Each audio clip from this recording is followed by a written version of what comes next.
新先生早晨弟弟，你好嗎？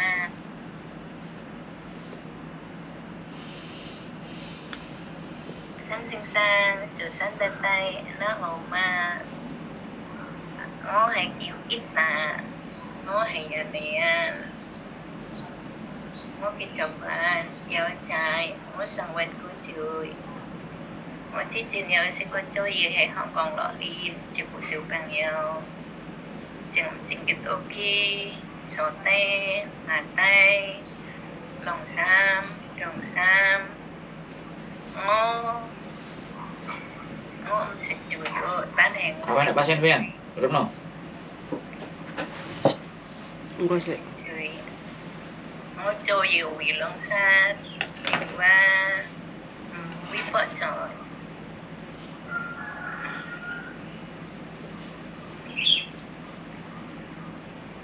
唔該晒，先生，弟弟，再見。喂，係，早晨，係啊，係你要咩資料？呢個姐姐喺呢個姐姐喺香港做咗幾耐嘅？ 6年，知唔知啊？ 6年。一個僱主定兩個僱主啊3個僱主，全部係軟弱嘅。哦，即係兩年嘅。係2年。佢有冇照顧開公公嗰啲咩㗎？公公嗰啲經驗㗎？公公就未有，全部係小朋友。公公你咪琴日嗰個我俾你係咪公公啊？嗰啲全部經驗。睇下先，應該係點講？應該係婆婆啊。佢有冇照顧過婆婆啲經驗㗎？佢全部係經驗係照顧小朋友嘅，不過佢同我講咧，佢經驗就冇啦。不過佢可以照顧老人家或者小朋友，最緊要冇照顧狗咁樣咯。咁樣。好啊。如果係就你俾即係佢而家幾多歲啊？幾多分未啊？咁樣，你俾啲詳細資料我俾啲僱主啊。好啊。咁我想問下先，因為咧係佢個 passport 咧係過期，咁資料咧係已經佢 send 咗俾我㗎啦。你話俾我聽，我點做啊？如果係咁，你叫佢自己可唔可以換咗個 passport 先啊？如果唔係咧，嗰邊嘅 agent 收好貴嘅。即係個 PT 咧，要同佢哋換 passport 咧，收好貴嘅。係。咁如果佢有 passport 嗰啲咧係收幾錢啊？我同佢講。嗱，如果佢有 passport 都要收6000啦。收6000。係啦，即係總唔知佢自己有 passport 嗰啲咧。係。就同埋去，如果佢自己可以驗埋身咧，就6000咯。6000 ，OK。咁同埋咧係，如果佢有咗 passport 之後咧，幾時入學校啊？又飛晒之後啊？唔使。嗱，如果總言之，如果佢有 passport 咧，就WhatsApp 佢嗰個 passport copy 俾我哋。係。咁就佢個香港身份證啊，佢舊嗰個合約啊咁樣，WhatsApp 俾我哋。咁我就會叫個等個揾咗僱主咧簽咗名啦，即係簽咗合約啦。咁我就會叫學校嗰邊俾電話去㗎啦，佢就唔使入學校嘅。係。OK。咁係啦，咁就慳咗。第一咧，如果經學校咧，申請個 passport 成個幾兩個月啦，哇！真係耐到啊！明白，係。太耐啦，唔得噶。即係如果佢哋自己搞咧，或者係會係快脆啲咯。你叫佢去攞出世紙嗰個地方搞個 passport 就得噶，個費用好似應該唔貴嘅。係，明白，好啊。咁係飛嗰啲咧，係飛喺香港咧，係點安排啊？到時？嗱，如果我哋會經翻 agent 咧，嗰邊 agent 會安排嘅，咁但係就個機票咧就個僱主會出俾佢㗎啦。係。OK，明白。嚇。OK，好啊。咁好啊。咁我同佢解釋翻先，我叫佢仲快做 passport 先啦。咁呢個 OK 嘅，佢唔會古靈精怪嗰啲嘅。係啦，因為我識佢好耐㗎。係啦。即係好乖嘅佢都。好乖，聽話，即係講嘢咧係慢慢咁樣嘅。不過佢聽話又肯學肯做嗰啲嘅。好啊。咁樣。佢幾歲啊？30幾多啊？37定係35咁樣啊好啊好啊。OK。你俾佢啲資料我一有啱嘅僱主俾，但係佢哋真係最好renew 咗個 passport 先，唔好指意 PT 啊。PT 話你知唔知啊？收佢哋好貴，要我嘔咗出嚟先啊！要我俾咗錢先咧，我俾唔到咁多個啊！哦，明白。收我成差不多7000蚊啊！哦，明白。哦，好啊，明白。好啊，咁我同佢講啊，唔該晒。咁你而家有老人家係接咩啊？僱主啊？嗱，有一個咧就喺天水圍嘅，就個婆婆，但個婆婆咧開始即係唔記得嘢。咁本來咧就係佢老公照顧佢啊，公公照顧佢，但係公公2個星期前就走咗啊。咁啊而家佢就個仔同佢住，個仔就40幾歲咁樣咯。係。但係個仔翻工就日頭唔喺度啦，就夜晚翻去食飯瞓覺咁樣咯。即係2個人，屋企2個人。呢個急啊？急嘅，如果最好有現成原藥嗰啲。因為佢又冇身份證咧，唔係佢又冇 passport 咧。耐啲。係啊，你 passport 都唔知佢申請幾耐。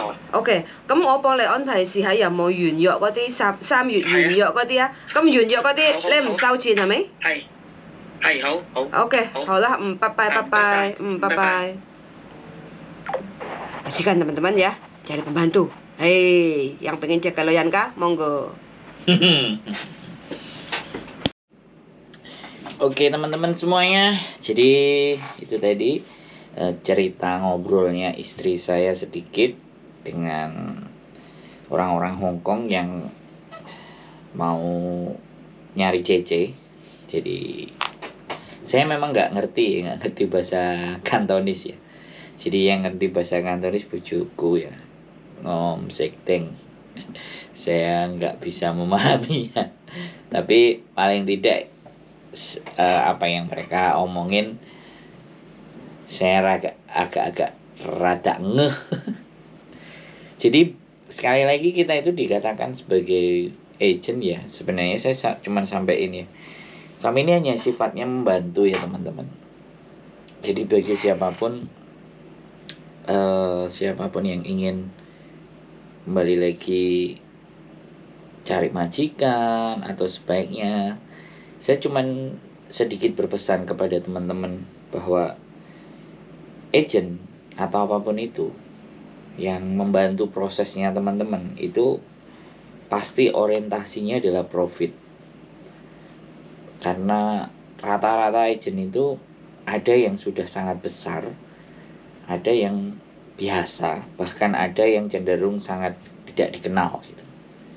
Tapi pada intinya teman-teman itu bisa menganalisa dan tahu sampai sejauh mana agent-agent itu membantu gitu loh. Jadi terkadang banyak juga staff-staffnya itu teman-teman sebangsa kita dan setanah air. Jadi kalian bisa ngerasain mana agent yang memang bisa benar-benar bisa membantu, standby on call. Ada yang ya sudah setelah selesai proses mereka sudah terima duit ya sudah selanjutnya urusan sendiri dengan majikanmu, karena memang izin dari labor department, izin dari pemerintah Hong Kong itu yang penting ada. Terlepas tidak ada izin dengan KJRI-nya itu tidak menjadi persoalan, karena ada yang dinamakan sub agent. Jadi yang dinamakan sub agent adalah agent-agent yang berdiri di bawah license, di bawah license-nya pemerintah Hong Kong atau labor Hong Kong. Sedangkan yang ada 2, jadi agent-agent yang sudah terdaftar di lisensi Hong Kong dan agent-agent yang sudah terdaftar di KJRI. Nah, yang terdaftar di KJRI saya pastinya jumlahnya belum pernah ya melihatnya sudah pernah, tapi untuk mentotal berapa agent-agent yang sudah direkomendasi, tujuannya apa sih sebenarnya agent-agent yang terekomendasi dengan KJRI itu agar supaya kalau terjadi sesuatu itu backupnya gampang atau mengcovernya.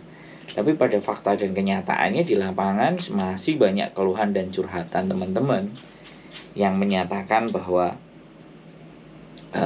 agent yang tidak respon ya mungkin bagi mereka yang sebagai orang-orang yang pemangku kebijakan ya, suara-suara itu tidak perlu atau mungkin hanya mendapatkan respon atau didengar hanya sedikit sekali bersama mereka.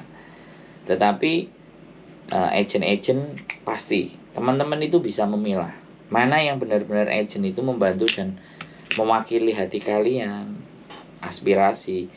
Tetapi kadang juga nggak mesti juga, namanya teman-teman ini nggak semuanya baik, tetapi nggak semuanya juga jelek. Depend on semuanya, kembali ke dirinya masing-masing. Apakah ketika ada yang nurut, kalau yang nurut ya alhamdulillah agentnya dapat yang nurut, anak yang tidak banyak komplain. Tapi terkadang ada juga anak-anak yang notabene-nya malah pintar, malah ngerti, malah paham, dan malah dieyel agensinya. Pada prinsipnya agent itu hanya sebagai perpanjangan tangan.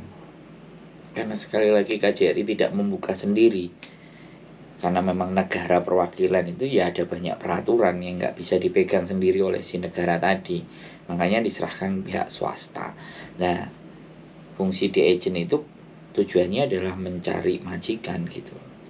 Majikan yang dicari adalah agensi penjuplai. Nah, ini beda lagi dengan Filipina. Kalau Filipina sudah tidak ada. Begitu mereka menemukan majikan sendiri atau semuanya sendiri, maka mereka bisa ngurus sendiri ke KJRI. Sedangkan kita dibubuhkan dan dibutuhkan cap dari PT plus cap dari agent. Cap dari PT inilah, cap dari PT. Kalau cap dari agent saya rasa ada apa enggak ya di kontrak. Teman-teman boleh cek lah. Kelihatannya tadi ada kontrak deh. Jadi apakah benar-benar cap agent itu juga ada? Kelihatannya juga ada juga sih kalau dari agent. Ya situlah intinya. Makanya buat teman-teman semuanya, sedikit banyak memahamilah peraturan sedikit banyak. Kalau enggak ya bertanyalah kepada staff-staff agent yang benar-benar memberikan pelayanan. Saya cuman yakin kok staff agent itu kalau tidak memberikan pelayanan pasti juga bisnisnya nggak akan berkembang. Jadi mungkin itu saja teman-teman pesan saya, jangan gadekan kehidupan 2 tahun kalian itu kalian serahkan kepada orang-orang yang menurut kalian tidak capable. Masih banyak agent-agent yang notabene-nya mampu dan bisa membantu teman-teman dalam menghadapi permasalahan dan persoalannya bersama majikan. Jadi itu saja dari saya. Keep stay tune in my YouTube channel and see you next video. Bye bye.